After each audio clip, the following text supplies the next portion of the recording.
Hey guys, I'm Scotty from Scotty Might Know, the Broke Urban Farmer, and welcome back to week 4 of the 52-week self-discovery challenge that I am doing. This week, the question that I will be answering is, you are feeling down. What do you do to cheer yourself up? And I've got a couple of different things that I'll explain on this and kind of twist the question up a little bit because it's something I've been wanting to talk about anyway. So, when I'm feeling down, what do I do to cheer myself up? So, my go-to is grabbing my camera and going out and doing nature photography. I pop in my headphones, I zone out, and I go out and I take photos, and then I edit them and either keep them as personal use. Maybe I'll share them. Sometimes I am a content creator for Shutterstock, so sometimes I'll upload stock images to that site, and but it's just that headphones in, nobody is with me just taking pictures and enjoying the beauty that is nature, and that kind of heals me, brings me back, cheers me up. Also, and I don't know why, but when I'm feeling down, I'll listen to sad music and it makes me feel better. I don't know, maybe it's because I'm like, man, my life ain't that bad. And it's normally country music because that's what that's what most sad songs are, country music. So I don't know. That's always just kind of been my thing. If I'm feeling a little down, then I'll listen to some sad music. There is a fly. And I'll do my photography. And that's kind of like the short answer to my go-to, my typical answer. But the truth is, I don't really have time to go out with my camera and photograph and take pictures and do whatnot. And then I have even less time to upload them onto my computer, edit them, and process them. So, I don't get to do that very often. So I'm going to change the question here just a little bit. When you are feeling lost or directionless, what do you do to change that? And this is gonna sound corny, but I'm a huge genealogy buff, and so when I'm feeling disconnected or I'm feeling kind of like I'm not sure which direction I'm gonna go, I go and I look at my family history, what we are, what we do, who we are, and that always kind of, I don't know, somehow reassures me that I'm somehow carrying on this legacy, and as I do that, I've discovered that most of my family were farmers. A lot of them were farmers, which is not crazy to think. Kind of nowadays, because there's not that many farmers. It's usually like one farmer and they're farming thousands and thousands of acres, at least where I'm at in Indiana. And but there were numerous family members that on their census record they were marked down as a farmer, and that just reassures me that it's kind of in my DNA and my blood to grow my own food and to be headed in the direction that I want to head. Now, am I going to do field farming? No, that's not my thing. I'm not going to do that. Am I going to do big amounts of cattle or something like that? No, I'm going to have enough to feed me and my family, essentially. If I have some leftovers, and maybe farmers market stuff, but that's not my main goal. My main goal is to be self-sufficient, self-reliant. But going down that ancestry path, this is going to bring out my nerdy side, but I did the AncestryDNA. First off, very cool. I loved checking out the little tidbits that found. I love that it matches the matches you get to look through, close relationships and distant relatives, and it's very interesting. And and uh, and with Ancestry, they have so many family stories already uploaded in there, and I learned new stories and new things about my heritage that I didn't know that weren't passed down. So I thought that was really cool. And y'all, I am from a big family. I am from a big family. Me personally, I am one of 7. I have one older brother, two older sisters, one younger brother, 2 younger sisters. And so I'm dead in the middle. I'm the creative one in the family. And and uh and then it just kind of goes back. Like my mom was one of 7, which is a significant number. Like my dad's mom's dad, I think, was one of 22 children, if I'm thinking of the right person. And that was from 2 different marriages. So the first marriage, she was married, they had 11 children. Then she passed away, probably from childbirth. And then he remarried and had 11 more children. And my, would have been great-grandpa, was one of the last 11. And so, I mean, that's 22 kids. Like, Lord, cousins. I mean, and my family name is Thornsberry. So we are from southeastern Kentucky, Floyd and Knott County.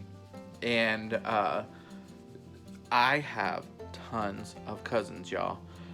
If you're from that area, you're a Sloan, you're a Hall, you're a Thornsberry. We related. Let's just accept it. Even up here in Indiana, I'm in northeastern Indiana, the Fort Wayne area, and the company I work at has several different locations, and I popped into a location picking up some extra hours, and we were just chit-chatting, and we were talking about AncestryDNA and all that, and I was saying how I just did the DNA thing, and I was looking through my matches, and we were talking about it, and one of the other staff were looking through their matches, and we were just chit-chatting back and forth, and then bam, we saw each other's names. We were cousins, had no idea, and we were fairly close cousins. I think third or fourth cousins, and no idea. It was cool. And same thing with what was it? There was a girl I went to middle school and high school with, and her mom did the DNA test, and we matched. So it was just crazy. And yeah, and I don't know. So every time I start talking about family and legacy, it just makes me feel happy. It makes me feel like, I'm a part of something that's hundreds of years old, and that's awe. Like, I'm in awe of that. Like, that concept is just cool. The Thornsberry family, we also have a genealogy book that goes back all the way to the 1200s in England, when the name was originally like de Thornborough, and essentially it alluded to like the family along the Thorns, or the creek along the Thorns, or I can't remember off the top of my head what it was, but it was a topographical name, so it was based off of the location. We had several sirs and knights in the family. At one point, we did hold a noble seat, and like, I don't know what their structuring is, but we no longer do. But obviously we no longer do. We're in America, but I just thought that was cool. And I guess there is a small town up Yorkshire area of England, and it is de Thornborough, and that's where my family originated from, and goals to go and visit, because that would be awesome. But it's just, I don't know. So when I feel lost, it's easy to access the app on my phone, and I can just start doing research and digging and finding stories that are interesting and fun. And um, it's just very, that's healing to me as well. And I get to do that way more often. Probably at least 3 or 4 times a week, I'm playing around in the app, checking it out and all that. So with that, I'm going to kind of wrap up the question part. But I will go ahead and open it up here, and I'll let you guys know kind of what my Ancestry DNA kind of, the results kind of came back as. So 68% English and Wales and Northern European, and then I had was 17% Irish and like 13%. Don't quote me on these percents. They probably won't end up adding up to 100 because mathing is hard, and I can't remember exactly the numbers off the top of my head. But Norway, and then like 1% Spanish, 1% Italian, and then 1% Southern Bantu peoples of Africa. And that was really interesting to me. I have no idea, like tracing back, I have no idea where that bit comes in at. I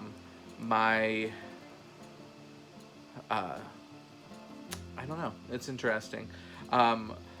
What also was interesting was that Native American did not show up, but I guess that's common after doing research on it.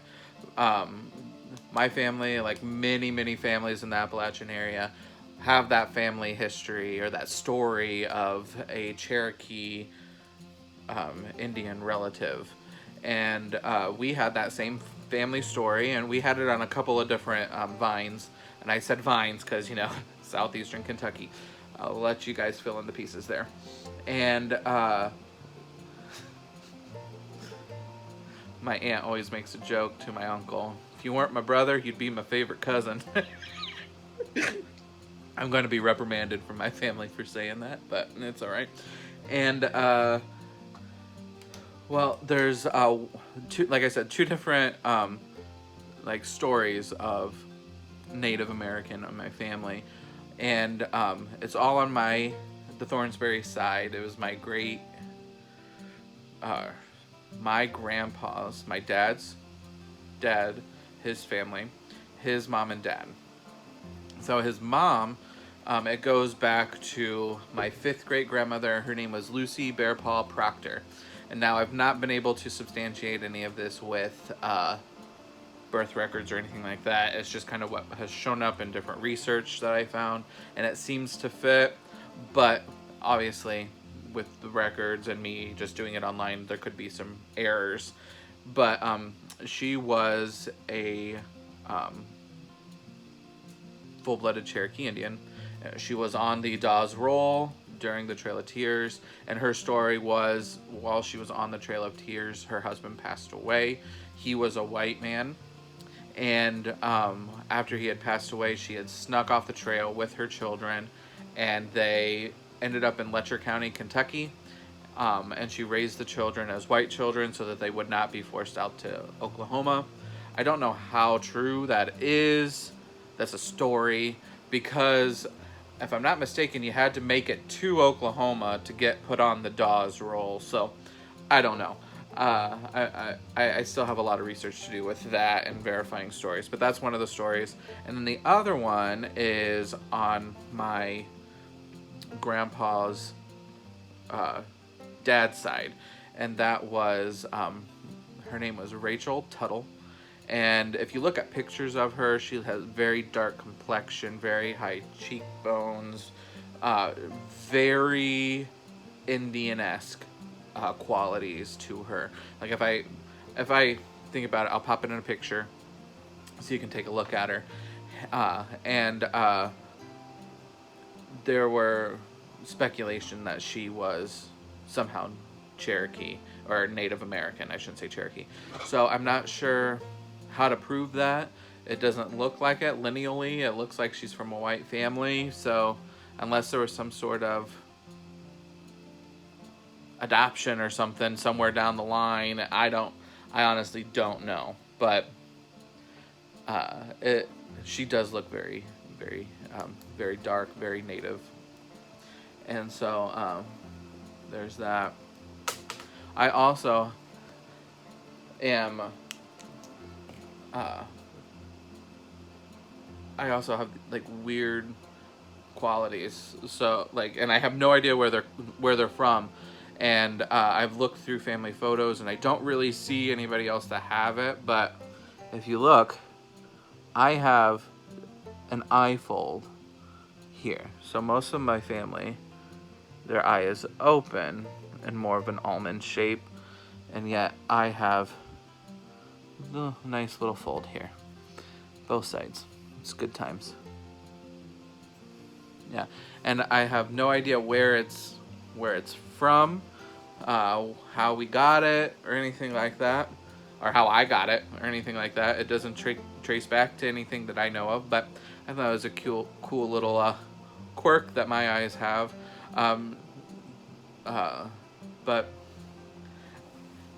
I'd like to think that that was some sort of Native American trait that popped out in me, but you know, there's that for you. But if any of you have done AncestryDNA, go ahead and give me a quick search on there, see if we're related, because I'm telling you, distant relatives, it had me matched to 93,000 people, so like, it's possible. Name is Scott Thornsberry. I am in northeastern Indiana, so if you do a search and you find my name, let me know. That'd be very awesome to try to trace back and link how we're related. With that, I'll sign off. I'll talk to you guys later. Bye.